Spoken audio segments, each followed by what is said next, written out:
My wife and I married 2 years ago and have been together for 7 years. She gave me 2 fantastic stepsons and 6 weeks ago blessed me with a daughter. Now, our daughter was planned.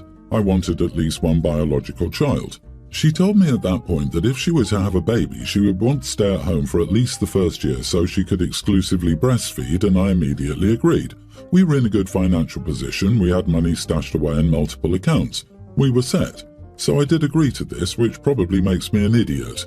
But our finances are doing less hot now. It's not even her fault. My brother stole $25,000 off of us. He got a hold of my and my wife's joint bank info somehow. I'm pressing charges, but lawyers said this could take months to even be put in front of a judge. I cannot make this work on just my income anymore because we're only left with $3,000 in the bank account and our rent is $2,800. So I asked my wife to look for a job and explain why. She immediately said, "I hate you," and walked off. I was able to reapproach it later. She locked herself in the bedroom crying, and she said she's rethinking our marriage now because the one thing she asked for is that she gets to stay home for a year, and I agreed to it, and now I'm asking to send her kid off with a stranger and give up exclusively breastfeeding, and she's sickened by me. She said she never would have agreed to have a baby with me if she'd known I would back out of our agreement 6 weeks in. She said that my brother stealing thousands from us is something I need to fix on my own because it's my family, and if I force her to work, she will 100% divorce me, no question. Am I wrong in asking her to get a job? She'll barely speak to me now and won't look me in the eye at all. She cries a lot, but I literally cannot do this financially without her. Yes, she gets child support from the boy's dad, and it does help out, but not as much as we need.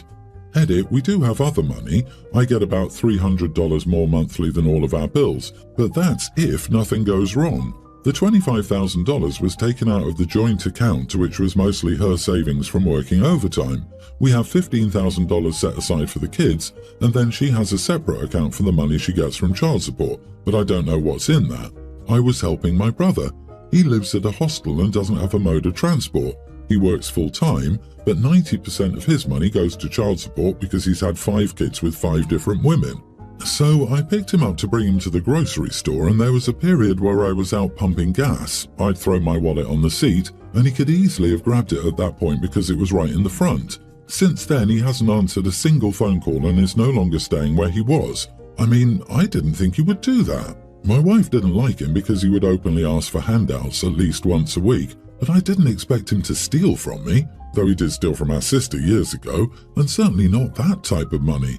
It's not ideal that she has to go to work, but I don't know what else to do. OMG, you moron, you are the idiot. Your brother stole money from her. Just realized that $25,000 savings were her savings that she'd explicitly saved so she could be a stay-at-home mom. How could you not be the idiot? How? Is there really a debate here?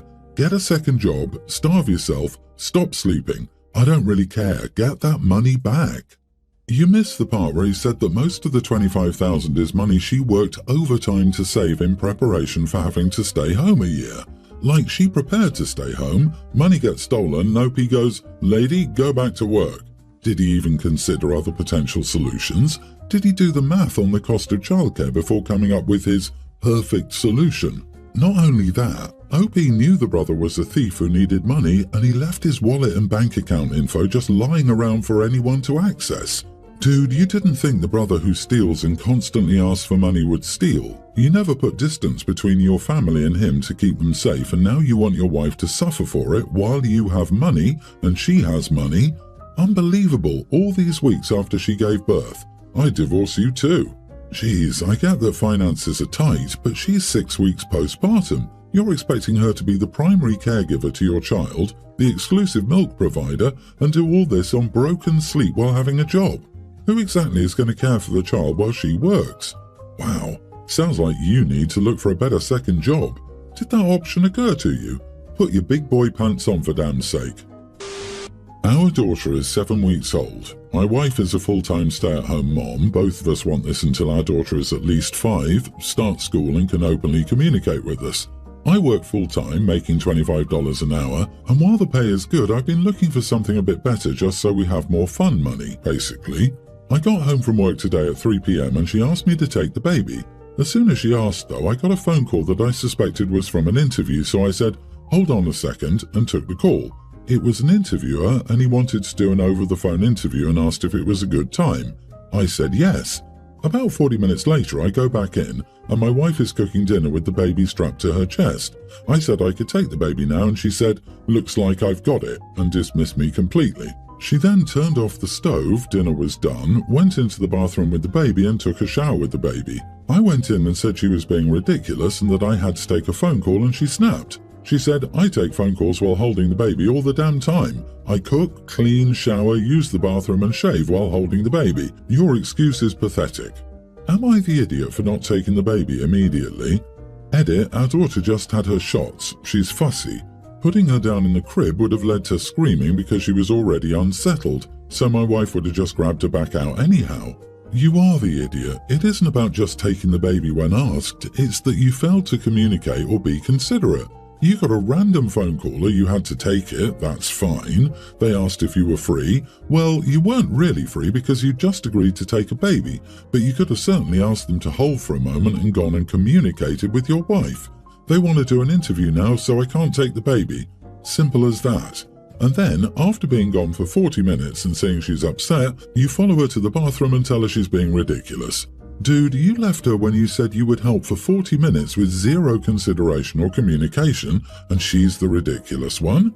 She's also correct, it is pathetic. Weaponized incompetence and utter lack of care for your postpartum wife is pathetic. And the baby is still in the eat, poop, sleep phase, so you definitely could have handled both the baby and the call. Your wife needed you to take the baby. She just told you. The interviewer gave you the opportunity to call back or arrange a better time. She was probably looking forward to 20 minutes without the baby to shower.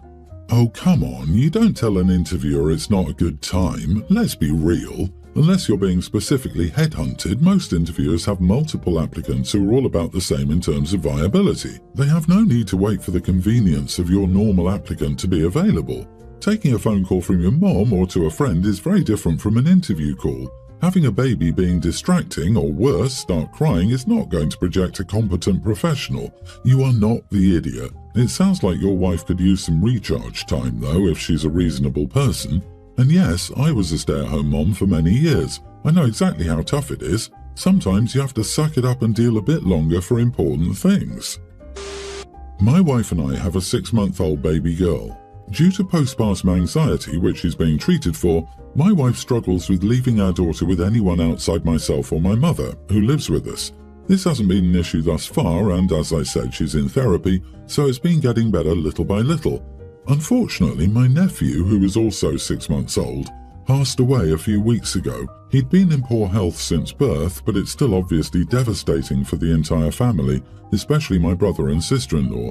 They held the services the following weekend. I was in consistent contact with my brother and we discussed the funeral. He said he knew it was a lot to ask, but could we please not bring our daughter? I said I completely understood and didn't even intend to. 1, in my opinion, babies do not belong at funerals. 2, this is a funeral for a baby of a similar age. Why would one want to bring up that reminder? My brother says he knows how my wife is about leaving the baby, so they understand if she can't come. My wife became irritated when she found out I didn't defend her. She reminded me that she doesn't trust anyone to take care of the baby outside of me and my mom, who obviously has to be at the funeral. She doesn't want to miss it either, but she also won't agree to leave the baby with anyone else. We have several family members on her side that we're close to, as well as good friends who also have kids. I said even if she just went to the service and not the gathering afterward, that'd just be an hour. She said no, she couldn't handle leaving her with anyone else. I said that's understandable and that clearly my brother and sister-in-law would rather her not come if it meant not having a baby at the funeral. She continued to complain. Finally, I said she had 2 choices and she needed to make one, but I didn't care which it was. I won't hold it against her either way. 1, either allow someone else to watch the baby for an hour. 2, stay home with the baby. She says that I'm not even pretending to be on her side, and I said I'm not because this isn't even about us. My wife ended up staying home with the baby. When my mother and I returned later that afternoon, she shut us both out. Eventually she calmed down, but she made comments here and there, making it clear that she felt I should have tried to convince my brother to let the baby come. Am I the idiot? Not the idiot. Her demanding to bring your child is entirely irrational. You did the right thing.